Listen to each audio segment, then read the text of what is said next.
Assalamualaikum warahmatullahi wabarakatuh. Perkenalkan, nama saya Aka Adhajandito dari jurusan Pendidikan Guru, Pendidikan Anak Usia Dini Fakultas Ilmu Pendidikan Universitas Negeri Semarang. Video ini dibuat dalam rangka untuk melaksanakan pembelajaran real teaching sekaligus sebagai tugas dalam kegiatan program peningkatan keterampilan teknik instruksional pekerti Universitas Negeri Semarang tahun 2022. Pada kesempatan kali ini saya akan menyampaikan materi terkait dengan teori dan perkembangan kurikulum di Indonesia. Semoga bermanfaat untuk kita semua. Assalamualaikum warahmatullahi wabarakatuh. Mahasiswa kelas pengembangan kurikulum yang berbahagia. Pada kesempatan kali ini kita masuk ke pertemuan kedua. Kita akan mempelajari tentang teori dan perkembangan kurikulum PAUD. Setelah sebelumnya di minggu yang lalu kita telah membahas tentang kontrak perkuliahan dan garis besar materi untuk satu semester ke depan. Ini saatnya kita memasuki di materi yang pertama, ya. Jadi yang disampaikan di sini adalah tentang konsep dasar apa kurikulum, ya, dan bagaimana perkembangan kurikulum secara umum di Indonesia mulai dari zaman kemerdekaan sampai saat ini. Ya. Baik, selanjutnya di sini kita melihat cakupan materi yang akan kita pelajari selama 2 SKS ke depan. Yang pertama adalah konsep dasar kurikulum. Nah, di sini kita akan mempelajari pengertian kurikulum dari asal kata, ya, sampai dengan pengertian kurikulum yang termuat pada Undang-Undang Nomor 20 Tahun 2003, Undang-Undang tentang Sistem Pendidikan Nasional. Selanjutnya kita akan masuk kepada materi perkembangan kurikulum. Nah, di situ kita akan mempelajari karakteristik kurikulum, ya, mulai dari tahun 1947 sampai dengan saat ini. Ya, sudah berapa kali kita ganti kurikulum, nanti akan kita pelajari dan bagaimana kurikulum saat ini. Setelah itu nanti kita akan masuk ke materi yang ketiga, yaitu tentang kurikulum 2022. Ini termasuk kurikulum yang sangat baru, masih sangat segar, sampai saat ini masih proses sosialisasi. Kita sebagai akademisi harus menyambut kabar ini, agar kita bisa meneruskan kepada para praktisi. Nah, kurikulum 2022 ini dikenal dengan kurikulum prototipe, ya, dengan pembelajaran berbasis proyek dan tujuannya adalah untuk membentuk pendidik dan karakter siswa Pancasila. Karakter Pancasila. Nah, bagaimana kurikulum 2022 nanti akan kita pelajari dan bagaimana implementasinya di PAUD, ya, di pendidikan anak usia dini. Nah, sehingga dari materi ini saudara diharapkan, ya, setelah menyelesaikan pertemuan hari ini, saudara paham apa itu kurikulum, ya. Kemudian juga saudara mampu menganalisis, memahami perkembangan kurikulum, kemudian saudara juga diharapkan mampu, ya, mengerti, memahami, dan mengembangkan kurikulum 2022. Ya. Baik, selanjutnya kita masuk ke materi yang pertama, yaitu konsep dasar kurikulum. Nah, apa sesungguhnya makna kurikulum? Ini sering kali kita dengar, apalagi kita yang bersinggungan dengan dunia pendidikan, ya. Hampir setiap saat kita mendengar kurikulum, tapi apa sesungguhnya makna dari kurikulum tersebut? Mari kita lihat dari konsep awalnya. Nah, Sejarah kata kurikulum. Pada awalnya, istilah kurikulum ini berasal dari kata kurir atau pelari. Kata kurir ini sampai saat ini kita masih sering menggunakan. Ya. Sekarang jual beli online sangat marak. Maka profesi kurir itu sangat banyak. Nah, kalau mungkin kita tahunya sekarang kurir itu adalah pengantar barang. Dan seperti itu. Tapi makna sesungguhnya adalah pelari, ya.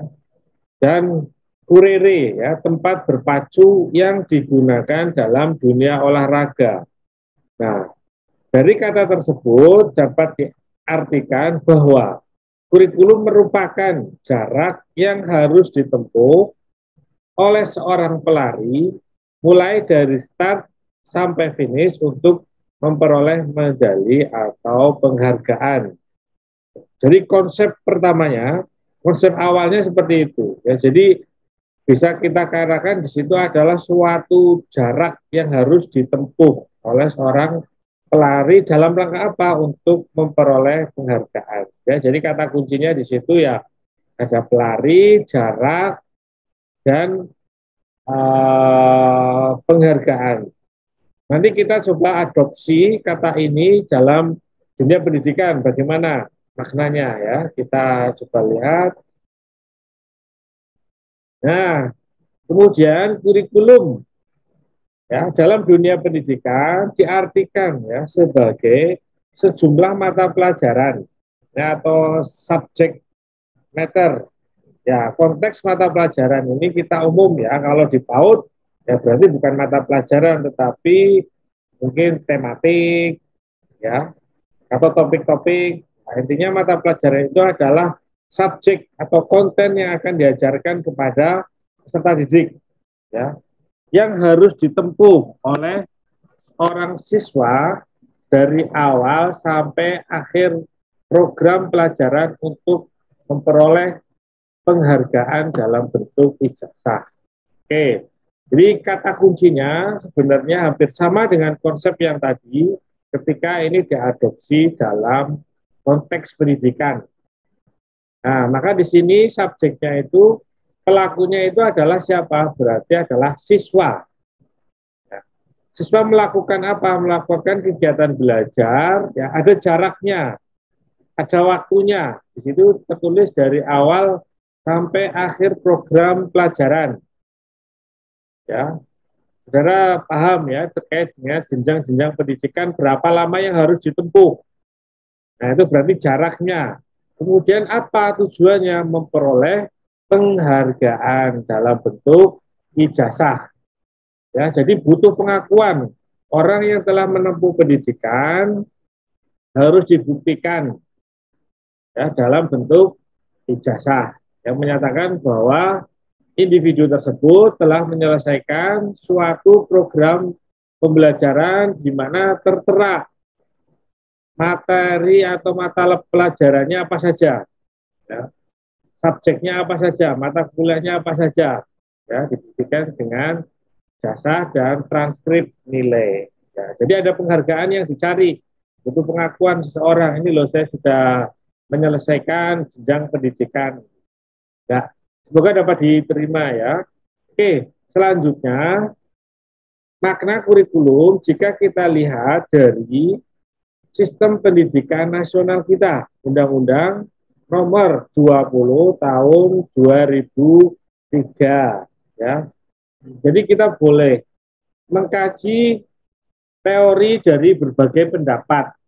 Mungkin dari orang tokoh ya, pakar kurikulum, boleh silakan.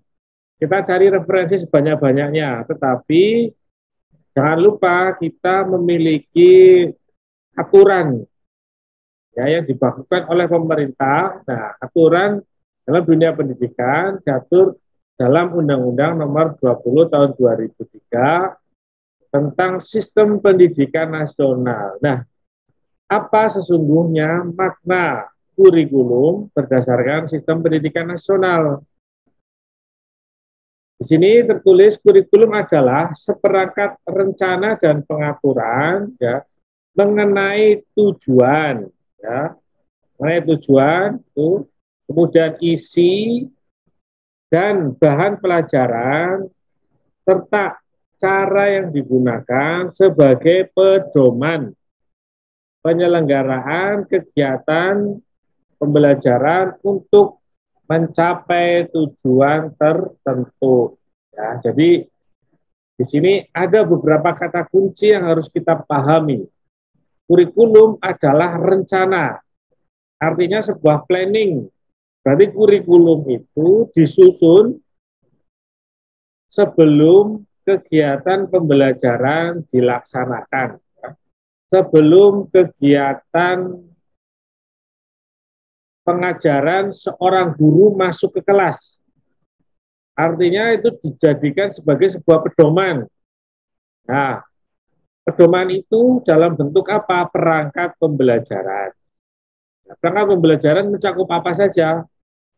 Ya, kalau kita lihat di PAUD ya, misalnya karena konteks kita di PAUD berarti ada program tahunan, ada program semester, diturunkan lagi menjadi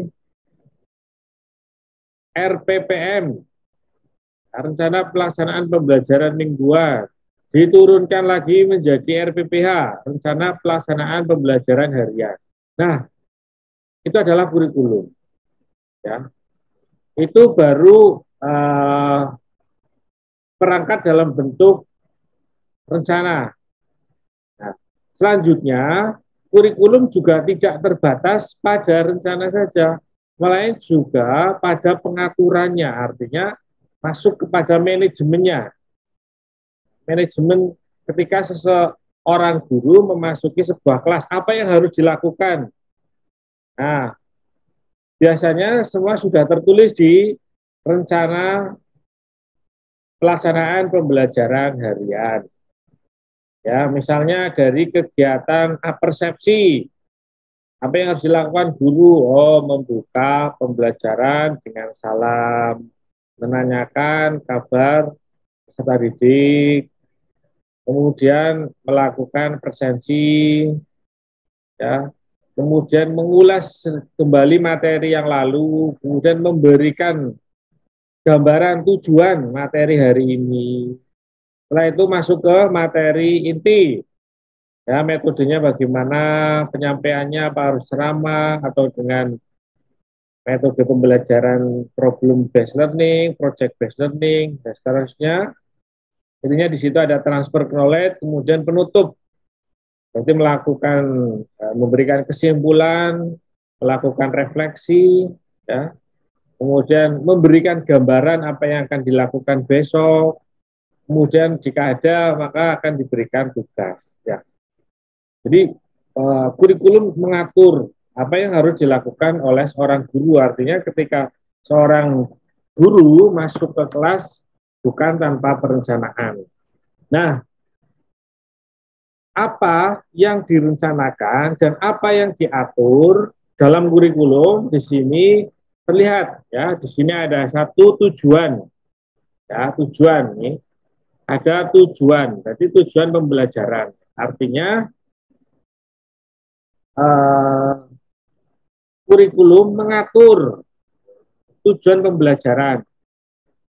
Misal kalau di PAUD kita mengenal ada KI, kompetensi inti, kemudian ada KD, kompetensi dasar. Nah, kalau nanti kita berbicara di kurikulum 2022, istilah itu diganti menjadi capaian pembelajaran.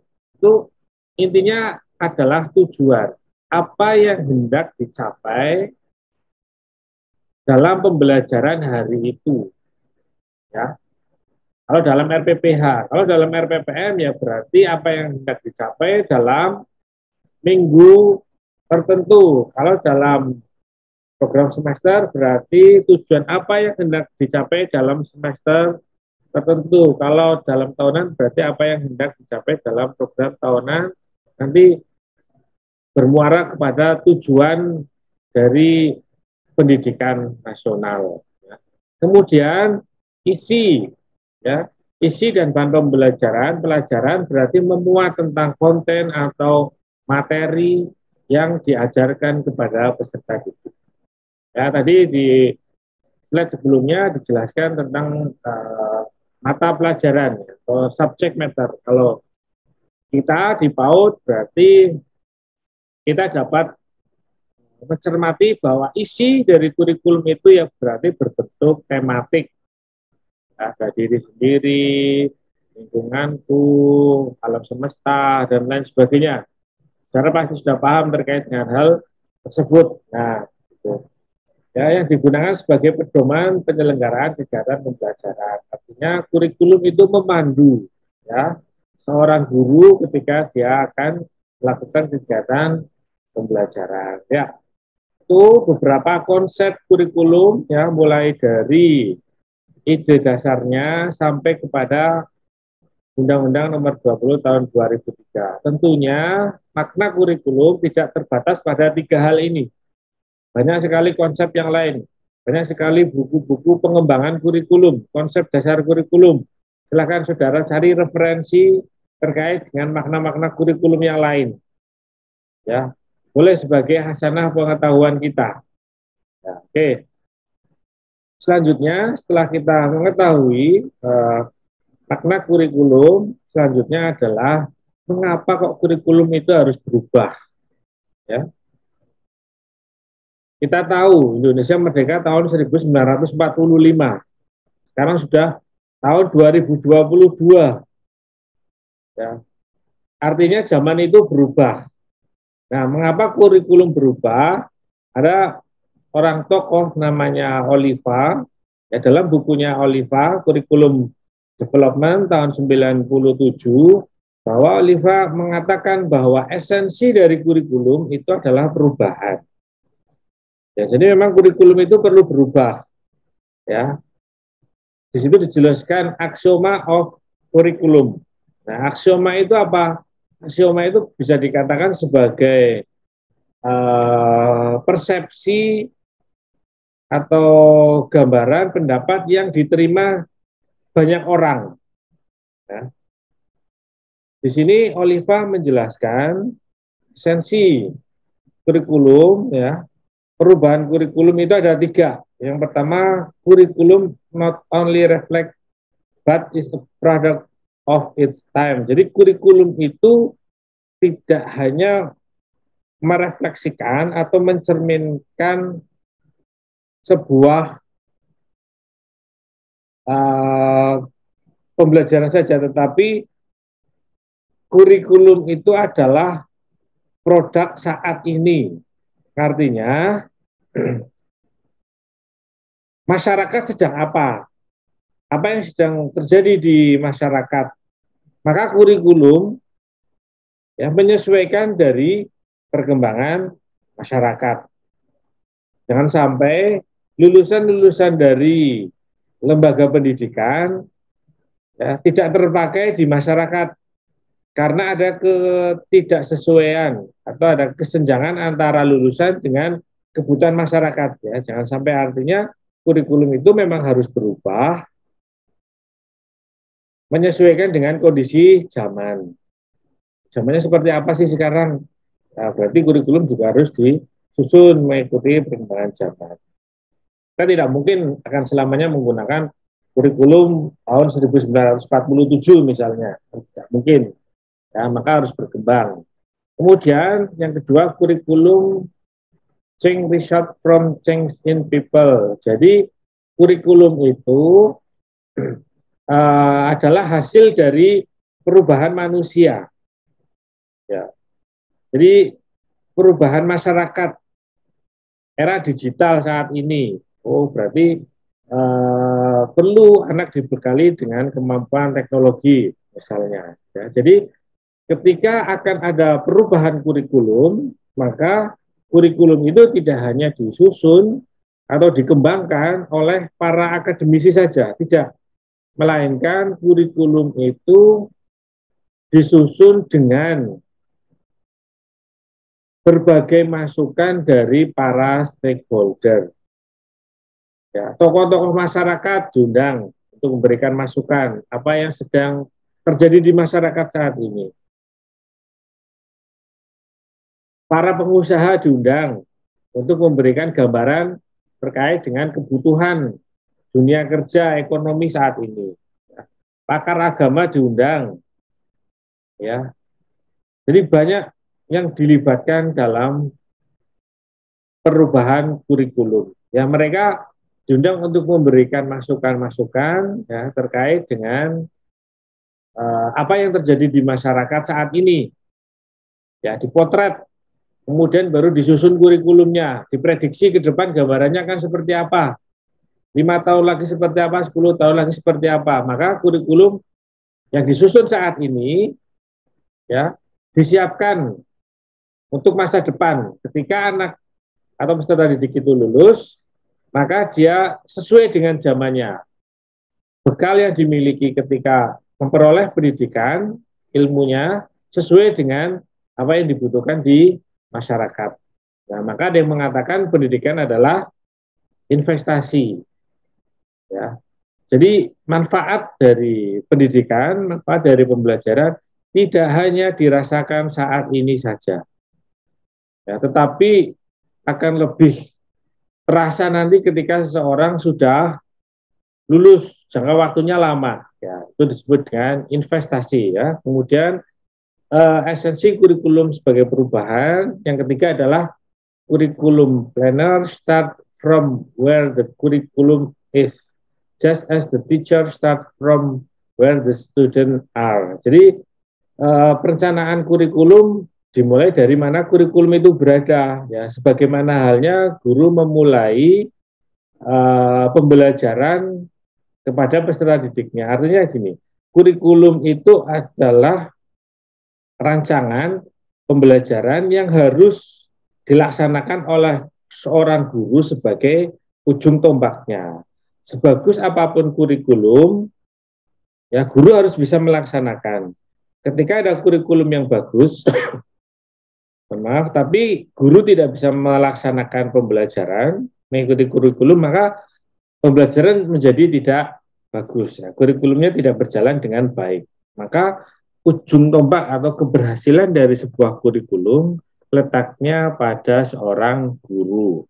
Ya, kurang lebihnya seperti itu. Baik, kita lanjutkan. Kemudian ada pendapat lain, ya. Saya kutip dari Prof. Din Wahyudin, dari yang beliau kutip dari UNESCO dan OECD dan MOEAC.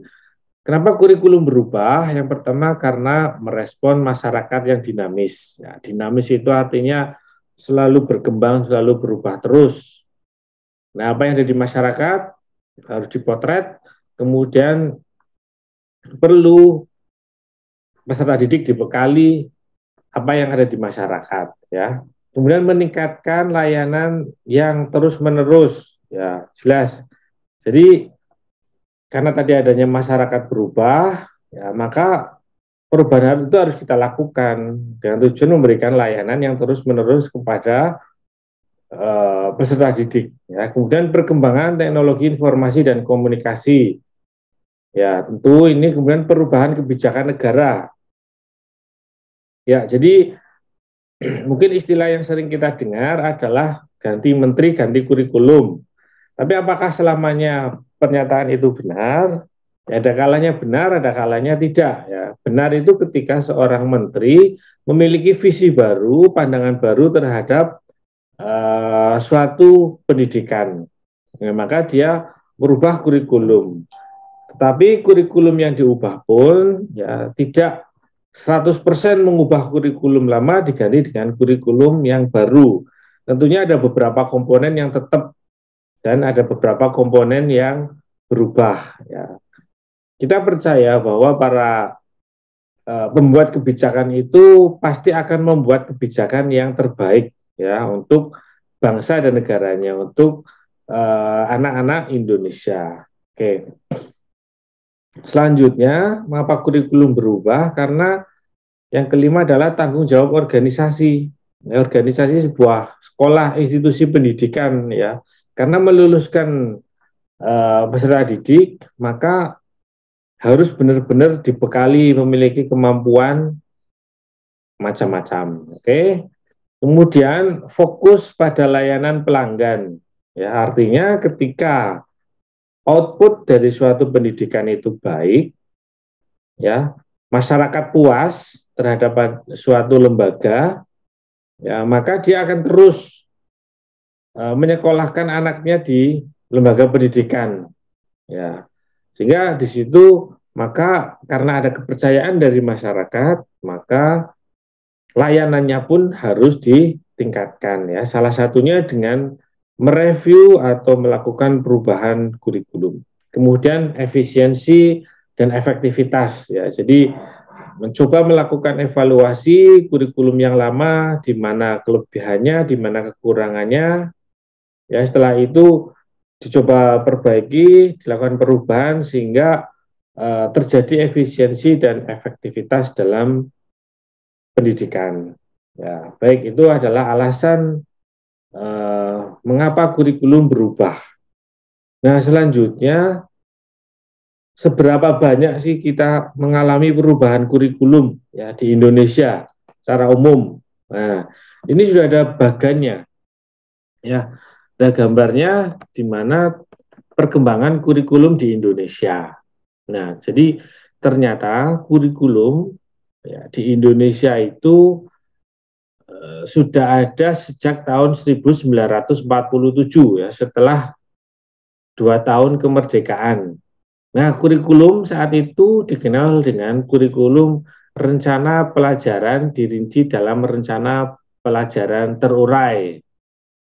Ya, ini tentunya kurikulum ini dirasakan oleh kakek nenek kita gitu ya. Kemudian tahun 1964 ya, kurikulumnya berubah menjadi kurikulum rencana pendidikan sekolah dasar. Nah, kemudian berubah lagi tahun 1968 namanya kurikulum sekolah dasar. Nah, kemudian tahun 1973 berubah lagi menjadi kurikulum proyek perintis sekolah pembangunan, ya, disingkat PPSP. Kemudian setelah 2 tahun kurikulum kembali lagi, ya, namanya menjadi kurikulum sekolah dasar ya, tahun 75. Kemudian kurikulum 1984, ya, di situ berubah ya menjadi namanya kurikulum 1984. Ya, ini cukup panjang, usianya sampai 10 tahun. Ya, sampai 1994. Namanya kurikulum 94. Ya, menyesuaikan nama tahunnya. Ya. Kemudian tahun 97 direvisi. Ya, namanya revisi kurikulum 1994. Ya, kemudian ada perubahan di tahun 2004, kita mengenal dengan namanya kurikulum KBK, kurikulum berbasis kompetensi. Ya, mungkin saudara mengalami yang ini ya 2004 rata-rata ya. Nah, kemudian tahun 2006 kurikulum KBK itu disempurnakan menjadi namanya KTSP ya, kurikulum tingkat satuan pendidikan, dan pada tahun 2013 ini yang mungkin sempat heboh ya bagi kita semua. Di situ ada kurikulum 2013. Ya, sebenarnya penyempurnaan dari kurikulum 2006 KTSP. Nah, kurikulum 2013 sampai saat ini masih kita laksanakan, ya, tetapi dengan berbagai modifikasi. Nah, modifikasinya bagaimana? Kita coba lihat slide selanjutnya. Karena setelah kurikulum 2013, ya, ada kurikulum baru karena saat ini kita mengalami pandemi, maka ada kurikulum di masa new normal. Nah, bagaimana sih kurikulum di masa new normal? Ini kita kenal sebagai kurikulum emergensi ya, atau emergency kurikulum. Ya, jadi kurikulum yang dibuat secara mendesak karena adanya perubahan yang terjadi pada masyarakat, sehingga kurikulum 2013 tidak bisa dilaksanakan secara optimal, maka dilaksanakanlah kurikulum emergensi di masa pandemi. Ya, saat itu banyak sekali informasi yang ada di media massa maupun media elektronik. Ini beberapa contoh saja. Kemendikbud, ya, ketuntasan kurikulum tak perlu dipaksakan di masa pandemi, ya, ini tahun 2020, ya, bulan Juni, karena kita memasuki masa pandemi tahun 2020 di bulan Maret, ya, mulai lockdown, maka proses pembelajaran tidak bisa berjalan sebagaimana mestinya, maka banyak kebijakan baru, ya. Kemudian di sini ada sederhanakan kurikulum pendidikan saat pandemi COVID, ya. Jadi penuh dengan toleransi, ya. Kemudian ada Kemendikbud kaji kurikulum darurat di masa pandemi COVID. Ya, jadi diberlakukan suatu kebijakan, dievaluasi, muncul kebijakan lagi, evaluasi lagi, dan seterusnya, ya, sampai sekarang, sampai 2 tahun ini. Nah, bagaimana sesungguhnya kurikulum di masa pandemi saat itu? Nah, mari kita lihat. Ini adalah lanjutan, ya, dari bagian tadi. Setelah 2013 ada apa sih? Ya, berarti ada kurikulum emergensi. Pelaksanaannya bagaimana? Nih, ya, guru dan orang tua sebagai pelaksana kurikulum di masa new normal. Nah, di situ ada peran guru, peran orang tua, dan peran masyarakat, ya. Peran guru di situ adalah mendesain pembelajaran yang memperhatikan faktor psikologis, fisik atau kesehatan, dan sosiologis. Nah, jadi guru, walaupun saat itu lockdown, WFH, tetap melakukan kegiatan pembelajaran. Dengan apa? Tetap memperhatikan faktor psikologis, ya, kejiwaan dari si peserta didik, ya. Bagaimana caranya di masa pandemi tetap bisa belajar secara optimal, ya. Kemudian fisik dan kesehatannya juga, ya, banyak aturan baru, ya, terkait dengan protokol kesehatan. Ya, fisik juga diperhatikan, apakah selama pandemi anak belajar dari rumah, ya, apakah kebutuhan gizinya terpenuhi atau justru kelebihan, itu juga dikaji, ya. Kemudian sosiologis, ya, berarti kaitannya interaksi dengan individu lain, ya, bagaimana mendesain pembelajaran dengan anak di rumah tetapi jiwa sosialnya tetap ada. Oke. Kemudian peran guru yang kedua adalah mampu mengemas dan menyusun konten atau bahan secara tepat, ya, baik secara daring ataupun blended, ya. Nah, ini mungkin saat itu kemampuan guru diuji, ya, benar-benar diuji, ya, harus mendesain pembelajaran secara daring, ya, padahal kegiatan daring baru pertama kali dilakukan, ya, sehingga di situ banyak yang masih meraba-raba. Dari situ banyak sekali muncul kegiatan workshop maupun webinar terkait dengan kegiatan pembelajaran daring maupun blended. Ya, full daring berarti guru mengajar dari rumah, ya, dengan menggunakan internet. Ya, tentunya ini butuh pengetahuan baru, ya, untuk melaksanakan pembelajaran daring maupun blended, ya, gabungan, ya, antara daring dan luring, atau kita sekarang mengenalnya pembelajaran hybrid learning. Oke, itu peran guru, ya, kurang lebihnya. Nah, bagaimana dengan peran orang tua? Menjadi partner utama guru yang berperan sebagai guru di rumah. Nah, ini banyak orang tua yang baru merasakan menjadi seorang guru, ya, yang orang tua mungkin dia adalah seorang pedagang, petani, atau pengusaha, merasakan harus menjadi seorang guru di rumah, ya, mendidik anak-anaknya, ya. Jadi banyak juga terjadi gap, ya, atau ketimpangan ketika guru harus dihandle oleh orang tua. Oh, ternyata seperti ini rasanya menjadi seorang guru, gitu, ya. Kemudian sebagai guru di rumah memiliki kesempatan langsung dalam menanamkan nilai-nilai pada anak. Ya, jelas, karena proses ini memang tanggung jawab pada orang tua ya, di mana dalam pendidikan informal, budi pekerti, nilai-nilai moral, agama itu perlu diajarkan pada anak. Selanjutnya peran masyarakat ya. Masyarakat di sini perannya adalah mengurangi dampak negatif dari COVID-19 ya pada anak-anak melalui pendekatan multisektor strategis dan sinergi intervensi dalam kesehatan, gizi, keamanan, perlindungan, partisipasi dalam PAUD. Nah, tentunya di sini masyarakat mengikuti kebijakan dari pemerintah ya saat itu. Baik, kita lanjutkan, yaitu bagaimana kurikulum darurat itu dilaksanakan ya.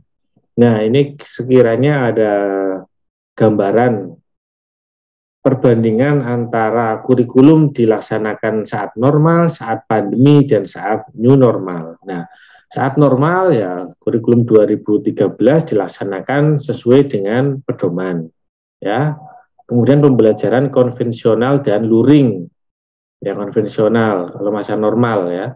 Kemudian suasana sekolah atau kelasnya normal ya, sesuai dengan panduan ya pada intinya. Nah, kemudian saat pandemi ini maka fleksibilitas target kurikulum 2013 PAUD. Fleksibilitas artinya tadi di berita-berita yang headline yang kita bahas tadi di awal itu menunjukkan bahwa tidak perlu dipaksakan. Ya, jadi banyak toleransi karena masa pandemi. Kemudian mulai diadakan pembelajaran daring. Ya, kemudian kondisi darurat tidak normal maka pembelajaran dilaksanakan di rumahnya masing-masing. Nah, selanjutnya kita memasuki masa new normal. Bagaimana kurikulum itu dilaksanakan? Kurikulum 2013 PAUD atau new normal kurikulum yaitu pembelajaran dengan protokol kesehatan ya. Sekarang sudah mulai anak-anak untuk datang lagi ke sekolah dengan aturan baru ya, dengan protokol kesehatan. Kemudian pembelajaran daring dan blended learning. Ya, tentu sudah kita pahami, sudah sering kita lakukan. Kemudian suasana new normal. Ya, suasananya itu ya misal anak yang harus datang adalah separuh 50% ya, bisa bergantian, beda jam di hari yang sama atau ganti hari. Tentunya sudah diatur sedemikian rupa oleh dinas-dinas terkait. Ya. Selanjutnya, guru dan orang tua sebagai pelaksana kurikulum di masa new normal. Ya. Kurikulum new normal, implementasinya daring maupun blended learning. Ya.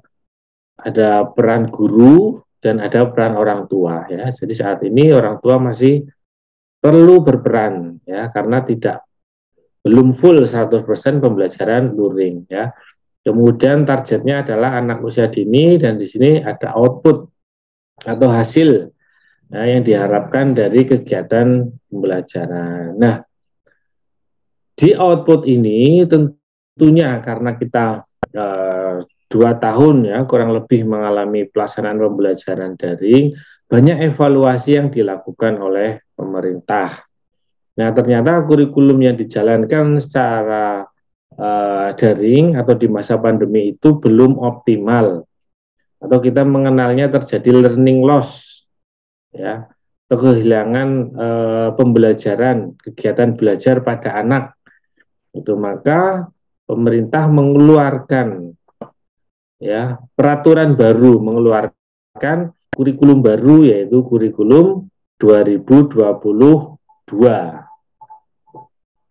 Ya, jadi kurikulum 2022 ini tidak lain ya bertujuan untuk memperbaiki atau untuk memulihkan pembelajaran selama masa pandemi yang terjadi learning loss tadi. Ya, mari kita kaji bersama-sama bagaimana kurikulum 2022 itu dilaksanakan ya atau direncanakan. Oke. Ini ada prototipe ya. Jadi kurikulum 2022 itu dikenal sebagai kurikulum prototipe. Ya, mengapa disebut kurikulum prototipe? Ya, karena ini adalah belum final ya, atau produk pertama yang masih akan dievaluasi. Nah, kurikulum 2022 dikenal dengan kurikulum prototipe. Ya, apa itu diberikan sebagai opsi tambahan bagi satuan pendidikan untuk melakukan pemulihan pembelajaran selama 2022 sampai 2024. Ya, memang tujuan utamanya adalah untuk memulihkan pembelajaran tadi ya, karena adanya learning loss ya, maka kegiatan pembelajaran itu perlu disegarkan kembali, dipulihkan lagi dengan kurikulum prototipe ini. Ya, jadi kurikulum 2022 ini akan dijalankan selama kurang lebih 2 tahun. Ya, nah selanjutnya nanti di tahun 2024 kurikulum ini akan dievaluasi dan baru akan ditetapkan. Ya, akan diputuskan bersama mau bagaimana kurikulum 2022 ini. Mau kalau hasilnya baik ya tentunya akan dilanjutkan. Kalau ada kekurangan tentunya akan dievaluasi ya. Nah, kebijakan kurikulum nasional akan dikaji ulang pada 2024 berdasarkan evaluasi selama masa pemulihan pembelajaran ya. Masa pandemi 2 tahun, masa pemulihan juga ini dilaksanakan selama 2 tahun ya. Nanti di 2024 kita tunggu kebijakan dari pemerintah. Baik ya, saudara, ini saya lanjutkan. Jadi ini ada kurikulum pra pandemi namanya kurikulum 2013 ya. Ini tidak lain adalah lanjutan dari bagan yang tadi kita bahas di slide awal bahwa perubahan kurikulum ya, tahun 1947 itu sudah ada kurikulum, kemudian berubah sampai 11 kali di kurikulum 2013. Nah, setelah 2013 maka lanjutan dari bagan yang tadi adalah seperti ini ya. Boleh kita teruskan bagan yang tadi. Nah, kurikulum 2013 masa pandemi ya, kita menyebutnya kurikulum 2013 dan kurikulum darurat ya. Kurikulum 2013 yang disederhanakan ya tahun 2020 sampai 2021 ya. Tadi kita merujuk dari berbagai headline berita di tahun 2020 penuh dengan penyederhanaan ya. Kemudian masih di masa pandemi untuk tahun kedua 2021 sampai 2022 kurikulum 2013, kurikulum darurat dan kurikulum prototipe di satuan pendidikan dan SMK PK. Nah, gitu. Jadi kurikulum prototipe ini sudah dilaksanakan atau direncanakan di 2021, 2022 ini siap untuk dijalankan. Ya. Tapi kurikulum prototipe ini adalah pilihan bagi lembaga. Ya. Bagi yang siap melaksanakan ya dipersilakan, bagi yang belum siap ya tetap masih menggunakan kurikulum yang lama. Nah, kemudian pemulihan pembelajaran 2022 sampai 2024 ini masih jalan ke depan 2 tahun lagi, berarti kurikulum yang digunakan adalah kurikulum 2013, kurikulum darurat, dan kurikulum prototipe sebagai opsi bagi satuan pendidikan. Ya. Jadi sifatnya adalah opsi ya, atau pilihan, dipersilahkan ya bagi satuan pendidikan untuk melaksanakan atau tidak ya. Maka sosialisasi tetap dilakukan, tetapi tidak diharuskan setiap satuan pendidikan untuk melaksanakan. Beda dengan saat kurikulum 2013 ya, bertahap tetapi harus semua melaksanakan. Nah, nanti di tahun 2024 di sini akan dilakukan penentuan kebijakan kurikulum nasional berdasarkan evaluasi terhadap kurikulum pada masa pemulihan pembelajaran ya. Jadi kurikulum yang mulai dijalankan di tahun 2022 ini akan dievaluasi dan akan ditetapkan sebagai kebijakan nasional ya. Tentunya berdasarkan pengalaman dan evaluasi yang sudah dilaksanakan selama 2 tahun. Baik, selanjutnya Kurikulum prototipe mendorong pembelajaran yang sesuai dengan kemampuan siswa, serta memberi ruang lebih luas pada pengembangan karakter dan kompetensi dasar.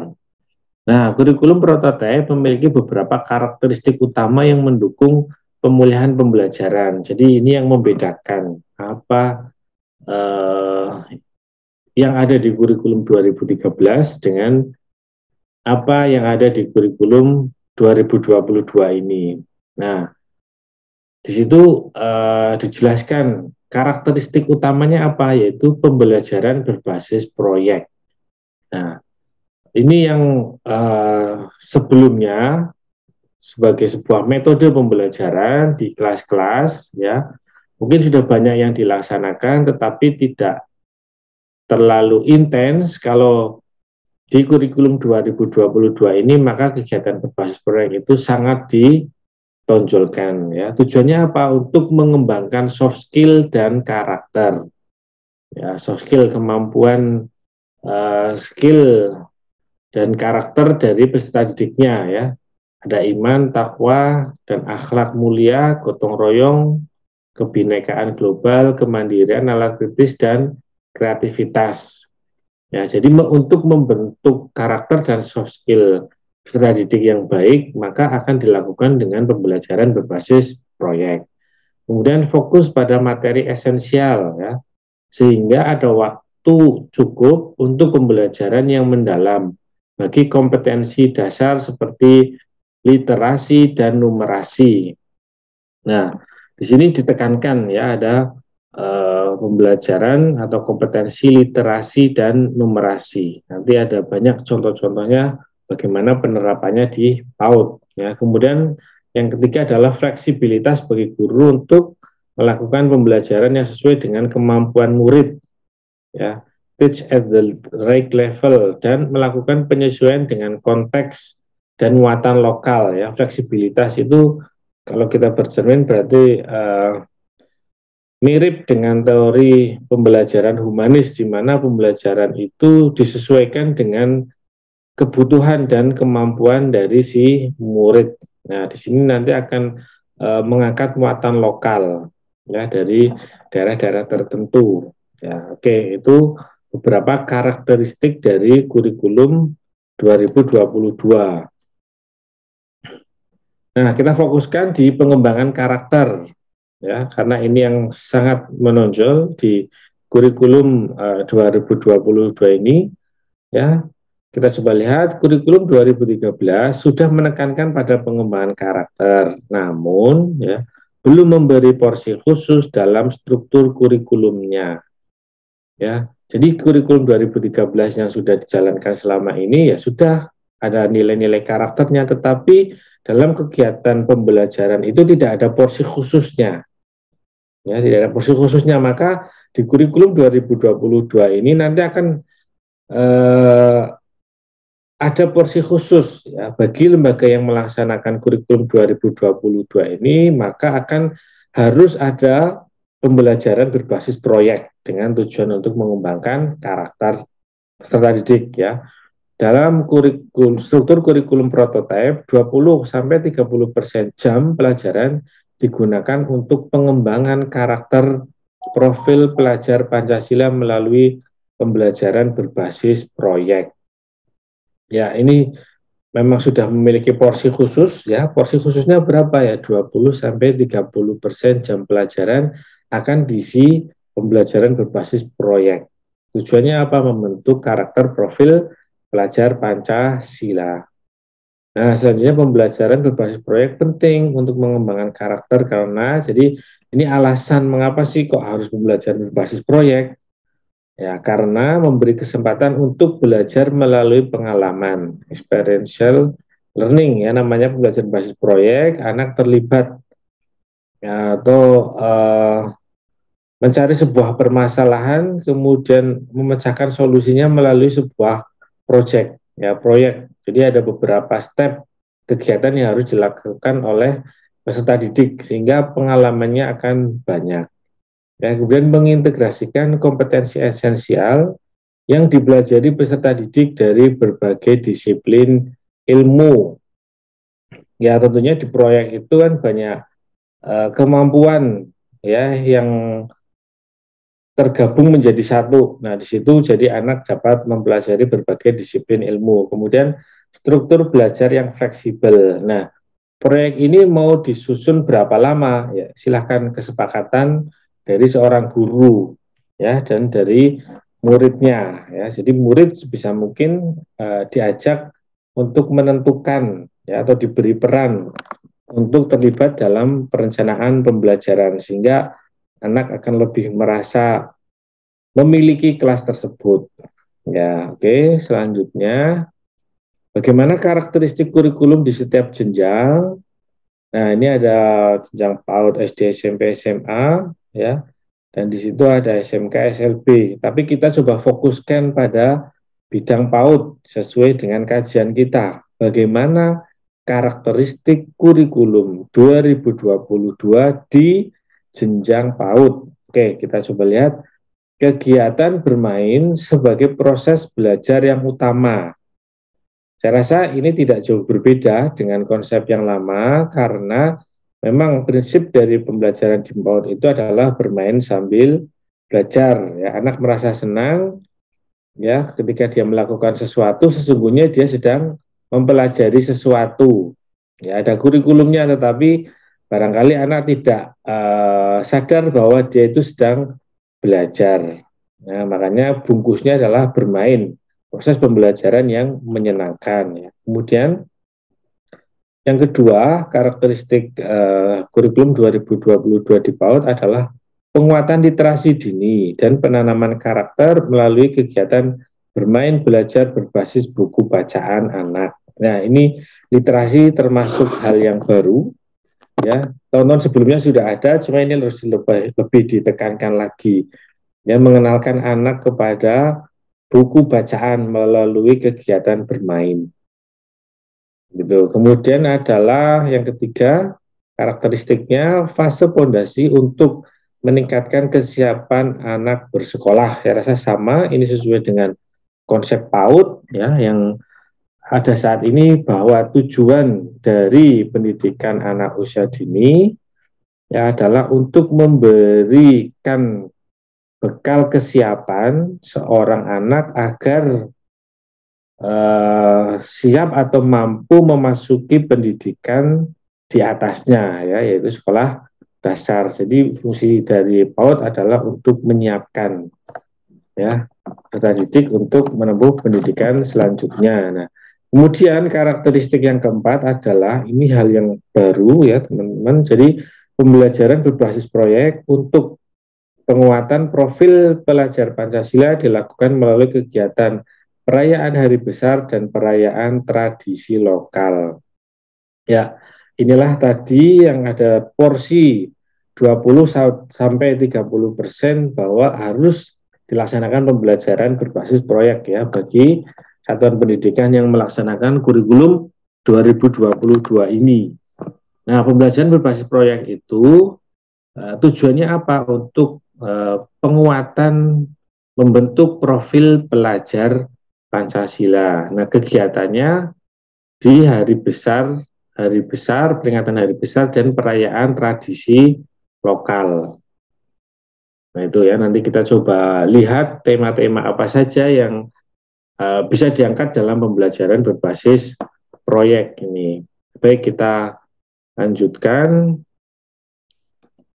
Ya, apa sih yang disebut dengan profil pelajar Pancasila? Ini kan banyak sekali dibicarakan ya kalangan akademisi saat ini.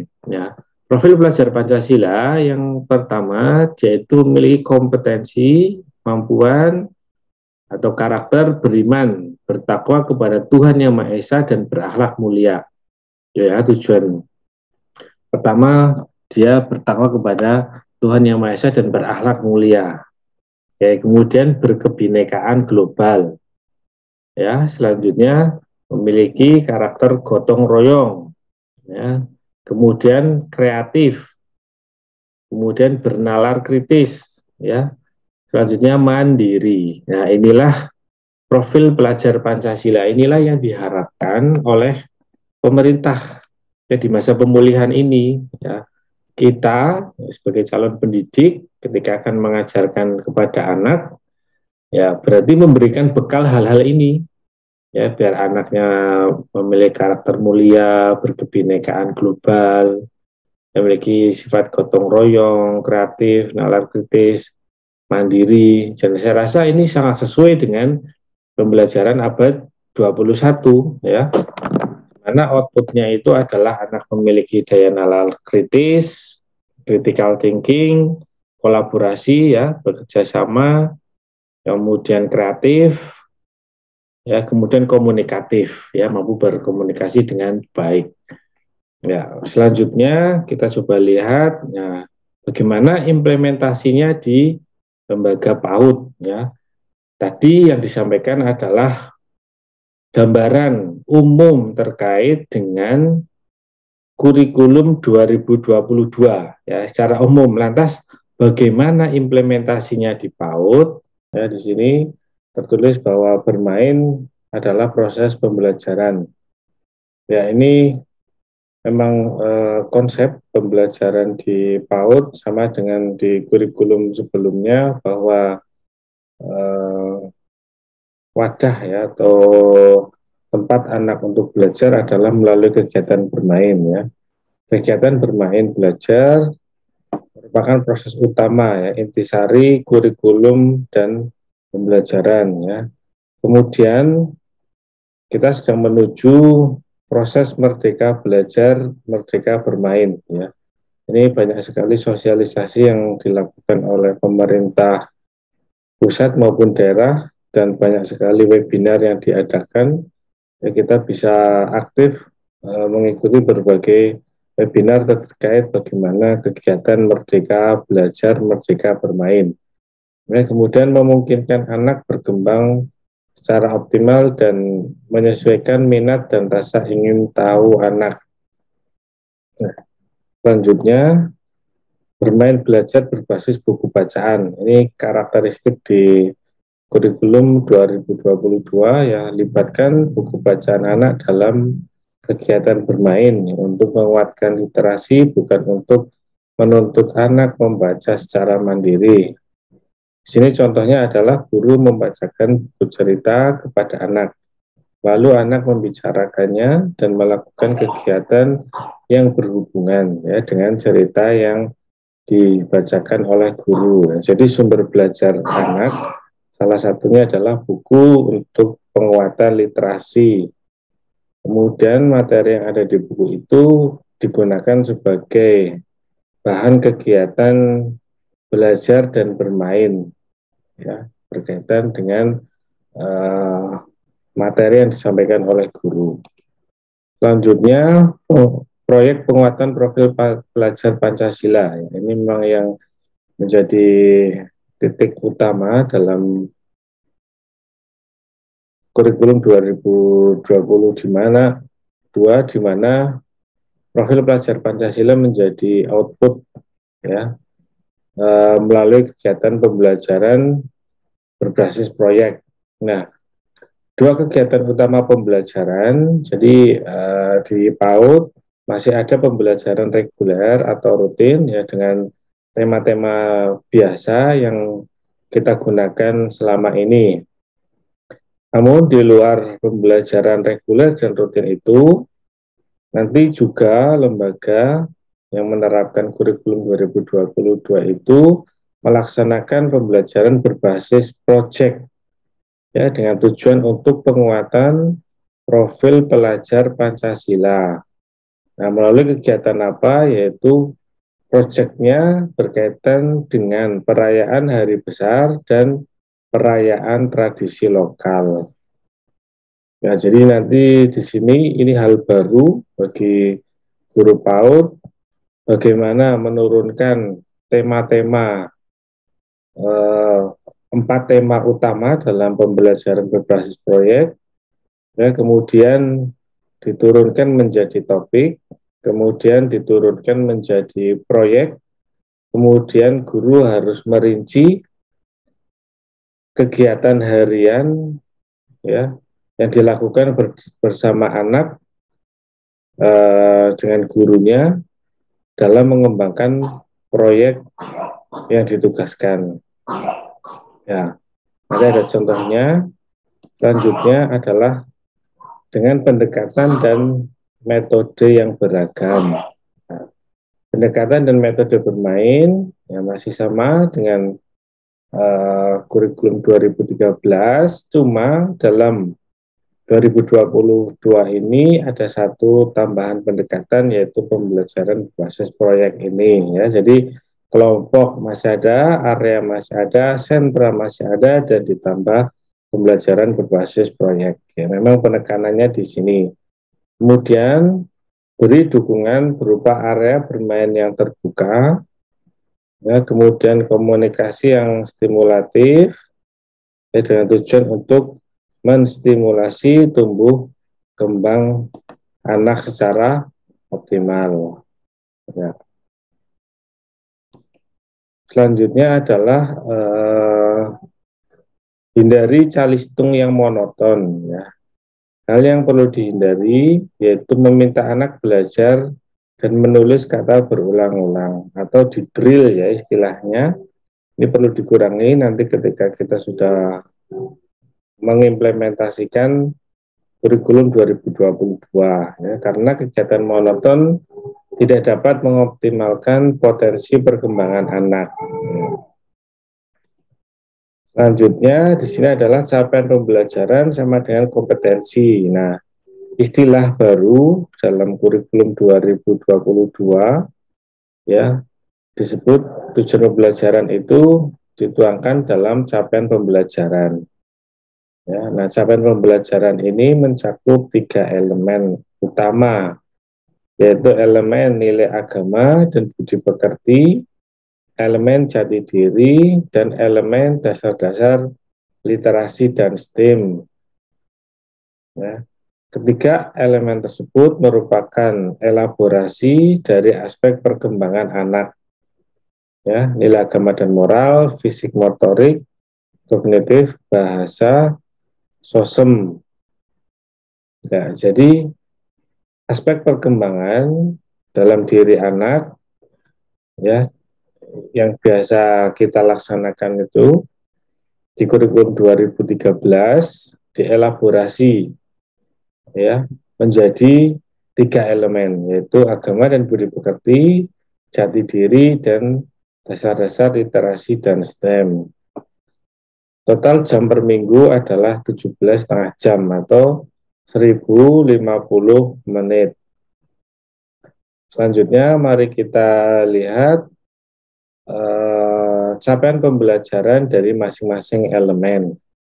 Nah, capaian pembelajaran elemen nilai agama dan budi pekerti yang tadi kita lihat di sini ada 3, nilai agama dan budi pekerti, jati diri, dan dasar-dasar literasi dan STEM. Untuk yang pertama, capaian pembelajaran untuk nilai agama dan budi pekerti ada 3 hal. Yang pertama adalah mengenali dan mempraktikkan nilai agama dan kewajiban agamanya. Kemudian mengamalkan nilai-nilai ajaran agamanya dalam interaksi dengan sesama dan alam, ya, baik tumbuhan, hewan, dan lingkungan hidup. Kemudian mengenali keberagaman dan sikap menghargai agama dan kepercayaan orang lain. Selanjutnya, elemen yang kedua yaitu elemen jati diri. Itu mencakup ya, bersikap positif dan berpartisipasi aktif dalam menjaga kebersihan, kesehatan, dan keselamatan diri. Kemudian mengenali, mengelola, mengekspresikan emosi diri, dan membangun hubungan sosial. Ya, selanjutnya, bangga terhadap identitas keluarga, latar belakang budaya, dan jati dirinya sebagai anak Indonesia. Nah, selanjutnya elemen yang ketiga yaitu literasi dan STEM. Ini cukup komplit. Ada 9 poin. Yang pertama, mampu mengenali dan memahami berbagai informasi seperti gambar, tanda, simbol, dan cerita. Kemudian yang kedua, mampu mengkomunikasikan pikiran dan perasaan secara lisan atau tulisan. atau menggunakan berbagai media serta membangun percakapan. Yang ketiga, berminat dan berpartisipasi dalam kegiatan pra membaca. Yang keempat, ingin tahu melalui observasi, eksplorasi, dan eksperimen. Yang kelima, mengenal, peduli, dan tanggung jawab dalam pemeliharaan alam, lingkungan fisik, dan sosial. Yang keenam, kemampuan awal menggunakan dan merancang teknologi secara aman dan bertanggung jawab. Yang ketujuh, kemampuan dasar berpikir kritis, kreatif, dan kolaboratif. Yang kedelapan, mengenali dan melihat hubungan antar pola, simbol, dan data, serta menggunakannya untuk memecahkan masalah dalam kehidupan sehari-hari. Selanjutnya, mengeksplorasi berbagai proses seni, mengekspresikannya, serta ya, melaksanakan berbagai karya seni. Ada standar kompetensi lulusan. Standar kompetensi lulusan ya, itu sama dengan standar tahap pencapaian perkembangan anak. Nah, saat ini yang membedakan antara kurikulum 2013 dengan kurikulum 2022 ya, aspek perkembangan ya, itu ada yang berubah. Ya, dulunya aspek perkembangan pada diri anak di kurikulum 2013 itu adalah nilai agama dan moral, fisik motorik, kognitif, bahasa, sosial, emosional, dan seni. Dulu di 2013. Nah, di kurikulum 2020 ini seni hilang. Sebenarnya tidak hilang, tetapi dia merger. Dia menempel kepada semua aspek. Ya, jadi di 6 ada seni, di fisik motorik ada seni, di kognitif ada seni, di bahasa ada seni, di sosum ada seni, ya, masuk pada semua kegiatan. Nah, berkurang satu, tapi bertambah satu juga, sehingga tetap 6 ya sampai sekarang ya. Nah, tambahannya adalah nilai Pancasila. Inilah yang baru. Ya tadi profil Pancasila ya. Peserta didik yang memiliki profil Pancasila, nilai-nilai Pancasila. Ya, ini hal yang sangat baru di PAUD. Ya, kalau agama moral, fisik motorik, kognitif, bahasa, sosial, emosional itu kan sudah ada STPPA-nya, standar tahap pencapaian perkembangan anak. Ya, semuanya sudah ada diatur usia 0 sampai 6 bulan, 6 sampai 1 tahun, 1 sampai 2 tahun, sampai terakhir 5 sampai 6 tahun, semuanya sudah bisa. Ya, fisik motoriknya anak harus bisa melakukan apa, kognitifnya bisa apa, bahasanya bisa apa, sistemnya bisa apa, sudah atur semua. Tetapi yang nilai Pancasila ini adalah hal baru. Inilah yang perlu mendapat fokus dari kita terhadap kegiatan pembelajaran. Ya, mari kita lihat slide selanjutnya. Nah, untuk tadi membentuk karakter peserta didik yang memiliki profil Pancasila, nilai Pancasila, di PAUD itu dikembangkan dengan mengangkat 4 tema. Ya, tema besar proyek penguatan profil Pancasila. Ya, jadi untuk membentuk anak yang memiliki profil Pancasila, maka dilaksanakan pembelajaran dengan project based learning. Nah, dalam pembelajaran project based learning, tema-tema yang diangkat ini ada 4. Ya, 1, aku sayang bumi. Kemudian aku cinta Indonesia. Kemudian bermain dan bekerja sama. Dan yang terakhir adalah imajinasiku. Inilah tema-tema yang digunakan untuk membentuk profil Pancasila. Ya. Nanti kita pelajari bagaimana implementasinya, ya. Nah, kita coba lihat. Oke, ini contohnya. Karena ini adalah hal yang baru, artinya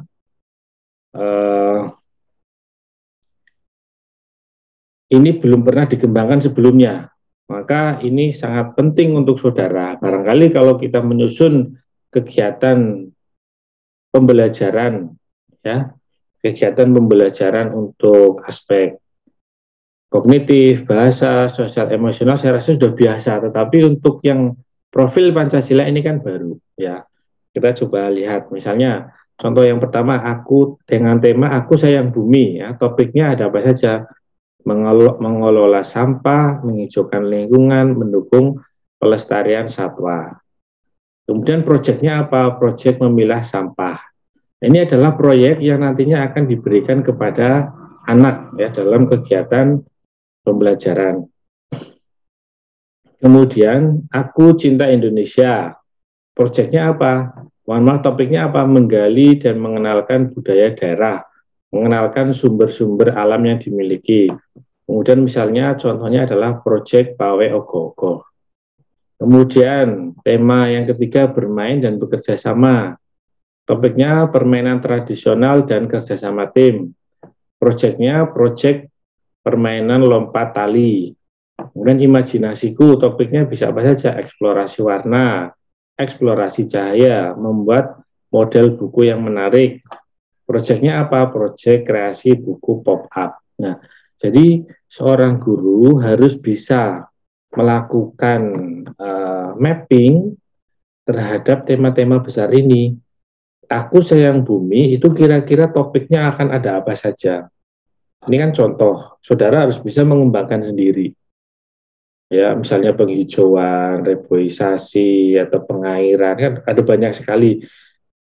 Nanti dari berbagai macam topik itu, silakan pilih salah satu untuk dijadikan sebuah proyek yang bisa dilakukan bersama-sama dengan anak dalam beberapa hari ke depan. Gitu. Nah, bagaimana menurunkan tema besar menjadi topik dan menjadi proyek? Ya, berikut contohnya. Ini contoh.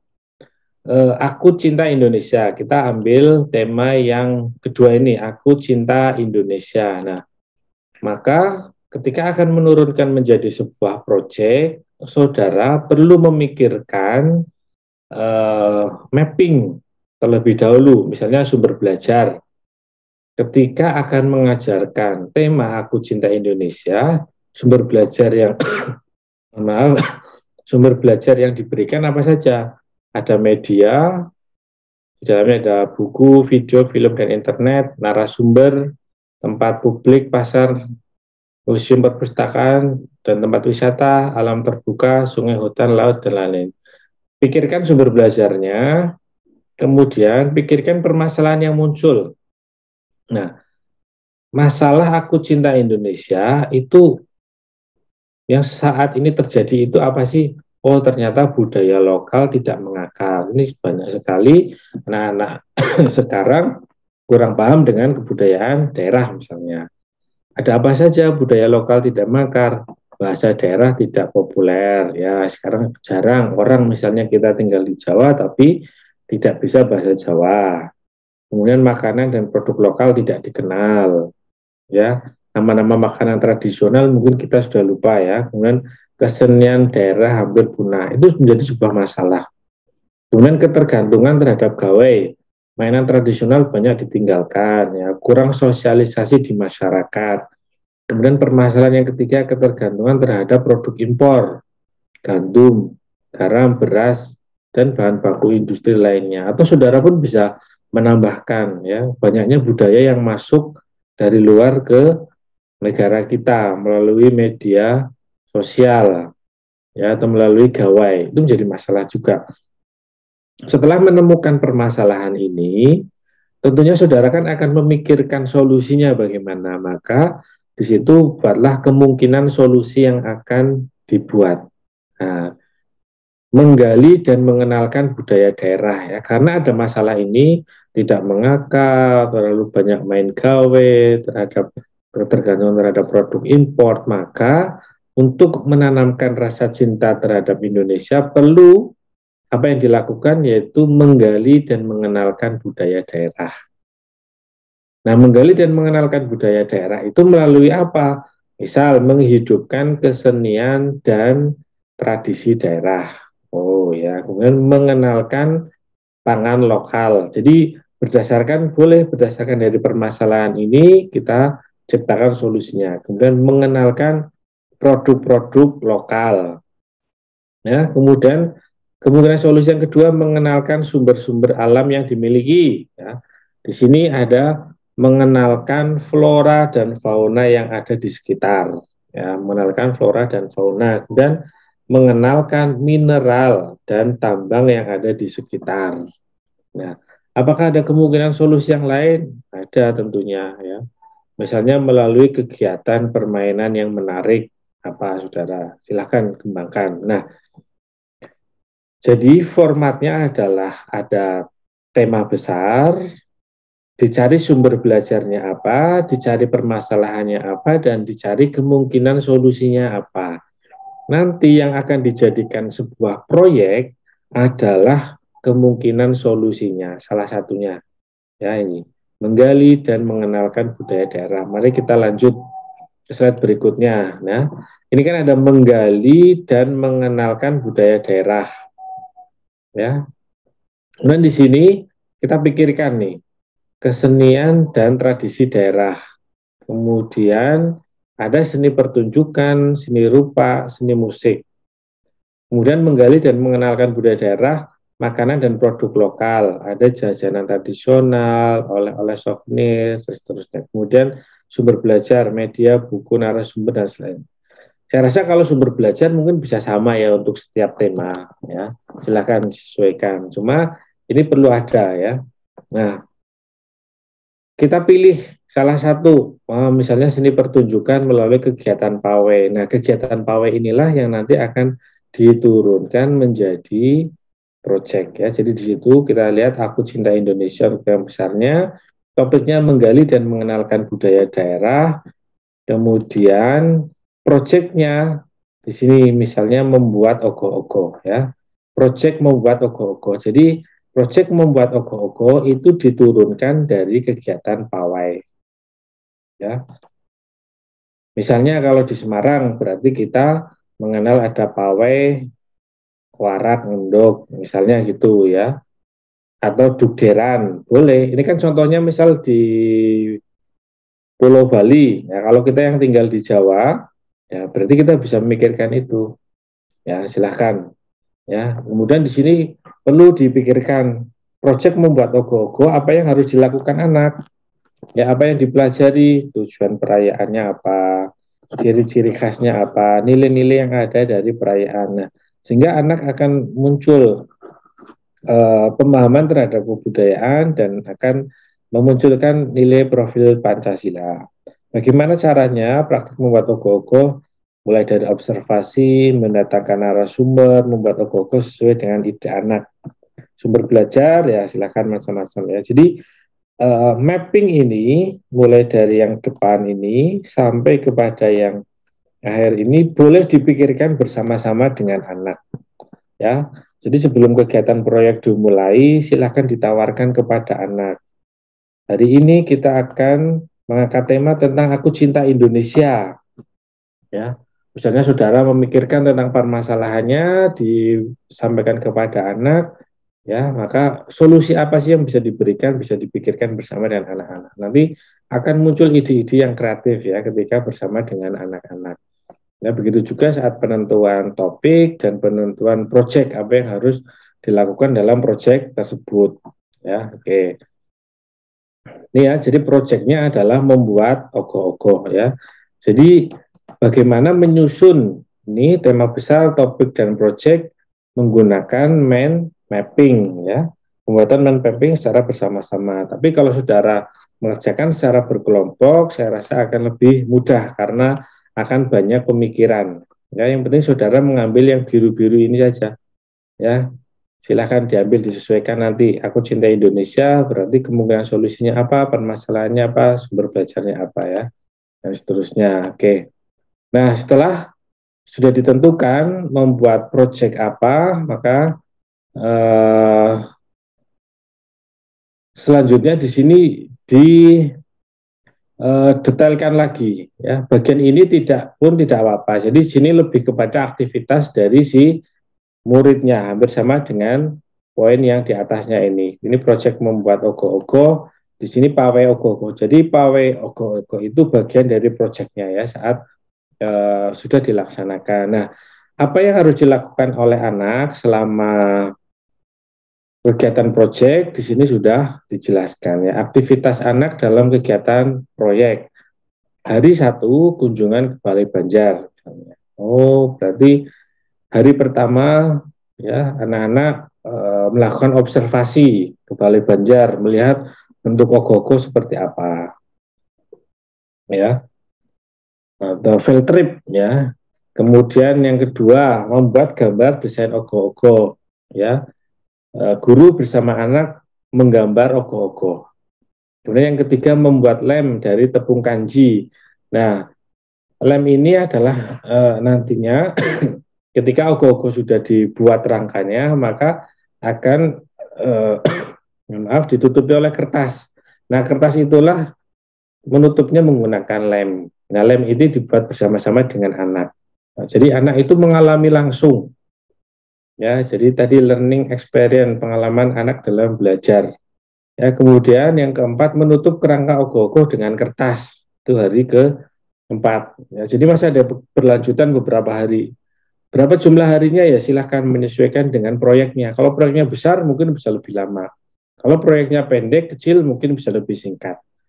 Ya, kemudian mengecat ogoh-ogoh. Oh, bagian lidahnya, matanya mungkin harus berwarna merah. Ya, kemudian rambutnya hitam pekat. Ya, kemudian tangannya misalnya coklat dan seterusnya. Kemudian menghias ogoh-ogoh, ya, dikasih kalung, dikasih gelang, dan seterusnya. Ini dilakukan oleh anak-anak secara langsung ya. Kemudian latihan musik pengiring pawai. Ketika ogoh-ogoh itu sudah selesai, sudah jadi, maka anak bermain musik, mencoba mengiringi. Nah, hari ke-8-nya atau hari terakhir dilakukan pawai ogoh-ogoh. Ya, jadi anak benar-benar merasakan secara langsung bagaimana proses pembuatan ogoh-ogoh yang diharapkan ya dapat menanamkan nilai kecintaan kepada budaya Indonesia ya, sehingga dari situ muncullah profil Pancasila ya. Semoga saudara memahami ya bagaimana langkah-langkahnya ini. Nah, setelah ini silahkan saudara kegiatan hari ini kita bagi kelompok menjadi 4. Secara berkelompok silakan saudara kembangkan proyek dari tema berikut ya. Temanya tadi ada 4. Tema aku sayang bumi, aku cinta Indonesia, bermain dan bekerja sama, dan imajinasiku. Ya, pekerjaan dapat menggunakan format berikut. Silakan saudara tuliskan temanya ini, topiknya apa, proyeknya apa, aktivitas perharinya apa. Ya, silakan bisa dipikirkan selama kurang lebih 15-30 menit ya. Itu tugas untuk hari ini kita laksanakan. Nanti di akhir tugas kita presentasi ya masing-masing dari kelompok. Kemudian tugas untuk perkuliahan ya. Tugas untuk perkuliahan ini saudara ya. Jadi tugas untuk perkuliahan saudara setelah mengikuti pembelajaran hari ini, silahkan ya telusuri minimal 3 e-book terkait dengan kurikulum. Ya, tujuannya adalah saudara membaca tentang konsep kurikulum. Boleh bahasa Indonesia, boleh dari luar ya. Kemudian silahkan mencari 3 artikel hasil penelitian dari jurnal dengan topik kurikulum PAUD. Saya rasa banyak sekali. Saudara bisa cari di Google Scholar, Springer, dan seterusnya.